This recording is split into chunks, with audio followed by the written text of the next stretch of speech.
Hi, everybody. It's Mark Rushton of markrushton.com. It is Sunday, February 14th, 2021. It is cold here. It's like -4, which is -20 Celsius. Different page today. I'm on, I guess I'm on this Instagram page here of mine. So occasionally I throw some pictures out there and a few sayings and things like that, and just kind of irreverent stuff. But we're not going to talk about irreverent stuff today. We're going to talk about important stuff for musicians, artists, etc. Anybody with a side hustle. And so we're going to talk about CPAs and getting your taxes done, at least as far as the United States goes. And I'm looking at this from the standpoint of a publishing musician, not so much anymore a fine artist, but that will change. We had to withdraw a few things in 2020 due to circumstances, and so the main driver of everything became the music royalties and music publishing and stuff like that. So let's talk about this. Again, I have been a publishing musician and sound recording artist for 20 years. I've been a member of ASCAP since 2002, been publishing on digital music services worldwide since 2004. I'm also 100% independent. I never really made any significant money until the streaming era, maybe about 2015, 2016. It's actually probably closer to about 2017. Hold on just a second.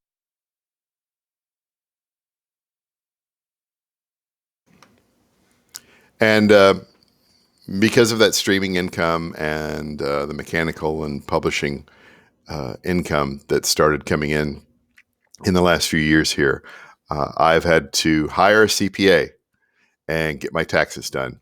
Normally, my wife would do the taxes, and but it got to a point where it was beyond her pay grade. So I hired I just went to a local CPA place here in town, and she's been fantastic. And I just kind of want to, this is for everybody who doesn't have a CPA and is in the arts, maybe perhaps a musician, perhaps maybe also a fine artist, and just sort of what I went through and what I have to deal with and how I organize my stuff, right? So every year she sends us a kind of a checklist, which is 2 pages. It's a mile long, and it's crazy. And follow the rules. Go through everything. Go through everything that they say, right? And of course, this year it's all the COVID and the stimulus and the PPP loans and the SBA loans and all that stuff. And then back to more traditional fare, which is the number of W-2s, which from my wife and me, our day jobs, that would be 2. And then also, did you have payments that required a 1099 to be submitted? I had contract labor again this year on the music side. So yes, had a 1099 to be submitted. You have to pay for that. You have to pay for that? Yeah, you have to pay for that. How much does it cost to get my taxes done with a CPA, with my setup and my royalties and everything like that? I think I paid about $700 last year, and it was worth every single penny of it. It really was. And with that in mind, here's sort of the tax organizer. Please verify all your personal information, all the estimated tax payments that you made in 2020, donations to charity. Now with charity, what I always do, I donate a lot of stuff to things like Goodwill, Salvation Army, and those. I never get the receipt because it's not worth itemizing. It's never worth it. So I just always take that maximum charity amount in there. It's kind of like the home office deduction. You're allowed up to a certain number of dollars per square foot. And so I just take that. I don't try to push the limits or anything like that. Changes to income. And then it gets into Schedule C, Schedule E, blah, blah, blah. I don't know what any of that means. Automatic payment of refunds, all this other stuff. I'm not going to go through the whole thing here, but this is just the 2-page checklist. And then, in addition to that, this is what you want to look for in a CPA. Seriously, is the 2020 client organizer, and this was printed kind of upside down, so I had to kind of. It wasn't, and it goes on and on and on. Gift tax, personal expenses, state and local filing obligations. There's something to be said for minimalism, or at least having your ducks in a row. So again, there's another huge checklist here that I went through, kind of highlighted some things that we need to make sure that we had printed off or obtained through like bank account records and stuff like that. And then we start with the questions. And I think I've mentioned this before in an earlier video about, and it goes on and on, and well, it's 4 or 5 pages here of yes and no. A lot of yes and no, right? It's like all this sort of stuff that just doesn't. It's like, what is this? I don't even understand any of this. But I got all the boxes checked, and that's what's important. You go through and you get all the boxes checked. And then there's beyond that is the personal information. Has anything changed? No, it has not. Thank God. So the bank account information changed. No, it is not. Thank God. All of my identification information here.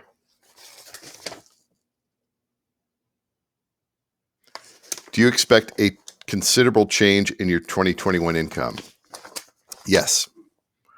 And the thing about it is where was it that I read this? They talk about estimating tax payments for 2021 based on 2020. It's a thing called safe harbor. So I can sit there and say, yeah, I think my income is probably going to go up because of the music royalties, but I don't know by how much. And the thing is, they can kind of, based on 2020, they can come up with a schedule of payments for the IRS and the state, quarterly payments. And if things change, about mid-year, probably about June or July or something like that, I can go in and have them recalculate it on what I think it's going to be for the rest of the year based on growth or payments or whatever. And like I said, a lot of those, like the song trust, the mechanical royalty payments, there's a lot of money out there from overseas. And I don't know when it's going to come in, and I don't know when I'm going to get paid on it. So if that comes in, that by July 1st, I can go in and they can do a recalculation. You do pay for that. I can't remember how much it cost. It was like a couple $100, I think, 150, 250, something in that neighborhood. Well worth it, right? Because you don't want to be underpaying the IRS or overpaying or whatever, and all that sort of stuff. Having a big surprise. Let's go further. Let's talk a little bit more. And then the state estimated tax payments. I'll let her fill that out. My state, Iowa, has one of the most one of the most complicated state income tax. I tried to fill it out many years ago, and it was a complete disaster. And if you don't have a state income tax, you're very lucky. Ours is ridiculously complicated here. Then there's kind of a worksheet here that I fill out with regard to my records over the years. And let me show you something what I do with regard to that. I think we're pretty much done with this absolutely insane document here. Residency information. Okay. Let me show you what I do here. I'm going to pull this over here. and you're not going to see any of the numbers or anything like that. When I started with the CPA, she wanted to know how I wanted to keep my records. And at first I was kind of like, well, maybe I'll go get QuickBooks or something like that and put that stuff in there, because we've been using Quicken since the 1990s. How much more difficult could it be? Oh my God. So I installed Quicken or QuickBooks, and it was a complete disaster. I felt really old. I felt like I could, and again, my day job is in software testing. I've been doing it for over 25 years. I couldn't figure it out. I was like, where do I put this and that? And what? There was too many options, right? So I went back to her and I said, Valerie, I don't understand what's going on here. I hate QuickBooks. And I don't know what the feeling was, but it was kind of like, yeah, a lot of my customers hate QuickBooks too. So I'm going to make something for you. And so what she made was an Excel sheet that's essentially a mimic of Schedule C. This I love. Absolutely love it. So you have your top row here. And so you've got date. You get the name of the thing that you either paid or you received money on, what the item was purchased, revenue, cash. That would be, for me, that's income. And then a breakdown of the different sectors here. Advertising, a contract labor, and that's a contract labor would be somebody that I would pay that would have to file a 1099 on, maybe like an agent or somebody that you do one-off work with, that you pay them directly. Commission, insurance. I don't fill out a lot. I don't think I fill out commission. I don't think I fill out insurance. Professional fees. For me, that's stuff like web hosting, subscription services where I'm able to build things in there, public playlists, that sort of thing. That sort of stuff. Office supplies, that would be anything that, I have to buy around here. Mailing out, stuff like that. Rent, lease, doesn't matter. Not yet. Supplies, that would be things like, for me, that's things like little equipment that I buy.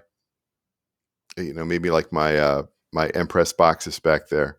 I don't, what's the word, expense or depreciate or anything like that. I just buy it and that's that. I'm not buying anything so expensive that I need to worry about depreciation or that craziness. Taxes, yeah, quarterly taxes.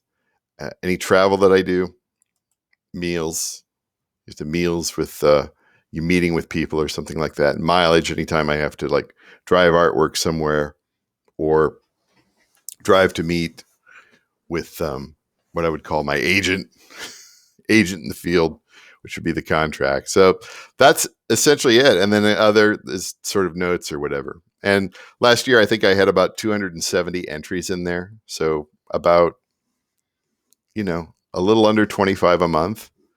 I'll tell you, once March hit, the expenses just plummeted. It was just a very few expenses, which was probably a good thing.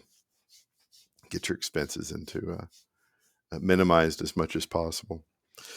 So that's what I use, and I save it off, and then I do backups of it regularly, and then I did a printout for her.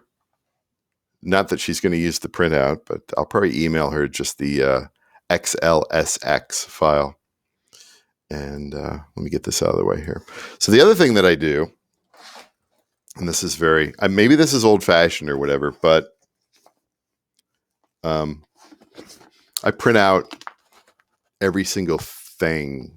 So if I get like a royalty or if I have an expense, that sort of thing, that gets printed off and then put into one of these really awesome kind of plastic binders here. Kind of divides everything up. It is zippable. I think these are like $12 at, they're available, in most stores online. It's by a company called 5 Star. They've got little plastic folders on the outside. I would put my like the company checkbook in there, and then sort of divide everything out there. So I've got that in there, and then I also throw in at the back.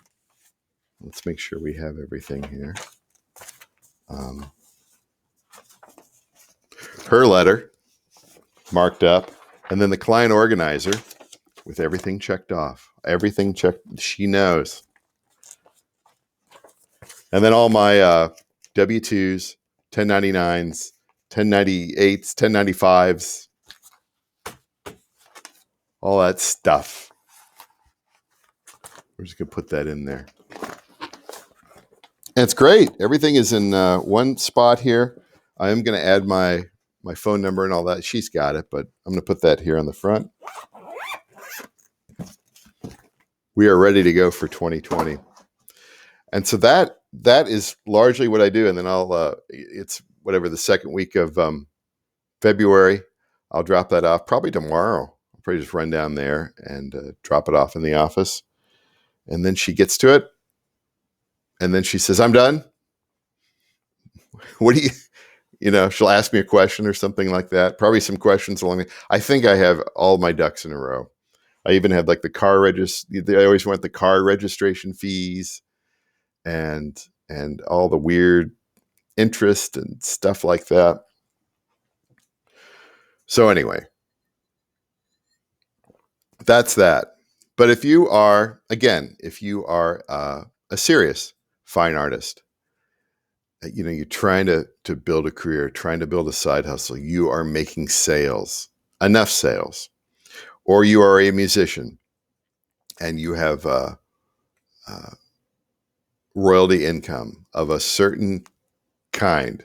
And how much royalty income do you need to do this? Well, again, if you're paying somebody around $700 a year to get your taxes done, you're going to need a certain amount of royalty income. If it's just a small amount, it's not that difficult. But when it becomes a business, and I'm not an LLC or anything like that, I'm a complete sole proprietor. There's no reason for me to be an LLC. We talked about this too. I said, do I need to be an LLC? No, you can just be a sole prop, unless something. And I was just like, nah, I have no interest in. Let's keep it simple. Let's keep it super simple. And the other thing about me is, other than a small amount of contract, labor expense, professional fees, supplies, and quarterly taxes, I don't spend much money from my royalties and my, I guess I'd call it the side hustle income. I try to bank as much as that as possible. I know there's a lot of people out there who do this with their main business. I've seen it over the years where they just dip into the till and they just take it and they go on their vacations and pay for their lifestyle and everything, and then just I gotta get oh gosh, I owe money. What now? I must get a loan or figure something out, right? Or declare bankruptcy. Yeah. So I try to be very good about that sort of stuff. Save it for the rainy day and everything like that. And it's a separate thing. It's a separate thing. So that's how I organize everything. And it's $700 is a lot to get your taxes done. But for me, it's absolutely worth. There's no way I could figure this out. It's like me going with Song Trust for the mechanical and publishing collection. $100 up front and then 15% on the back end. I don't care how much money I make in the future. Because of that, they earn that 15. There's no way I could spend the time or have the wherewithal to figure all that out. It just isn't worth it to me. I'd rather spend my time being creative. And by creative, I mean making music, making sound recordings, publishing, that sort of stuff, eventually getting back to making paintings. You would spend days, and it's hard enough keeping everything organized and getting to that point where you understand this sort of stuff. And again, like this morning here, I went through all the papers and compared them to the Excel sheet, and there were a few little extra things. One thing that I returned, had to remove that out of there. So it was just a kind of a grooming of the expenses and the income, just making sure everything on in this thing matched the Excel file. So that's how organized. Isn't it fun? Isn't it just great? But people need to know about this, right? I don't know. I don't know whether other people will watch this and understand it in the future. Maybe I'm doing something wrong, and I don't even know. If I'm doing something wrong, yeah, absolutely think about leaving a comment or whatever. But yeah, I think we get to a certain point, we have a certain amount of income from any sort of side hustle or separate business. And, I don't want to call it, it's not a hobby. It's not a hobby. It's a side business. It's just that I'm a sole proprietor. I'm not incorporated. I'm not an LLC. There's no need to add that sort of complexity to it. All right. I'm repeating myself, and I got to go out in this stuff. I got to go pick up a prescription, maybe get some lunch at the grocery store, and bundle up, bundle up. It's a cold one out there. Might do, who knows, maybe we'll see if we do anything else, but otherwise I'm stuck here forever, it seems. All right, I'm Mark Rushton, markrushton.com. Kind of rambling, but hopefully this helps somebody, or you just enjoy hearing the kind of crap I have to go through. Talk to you later.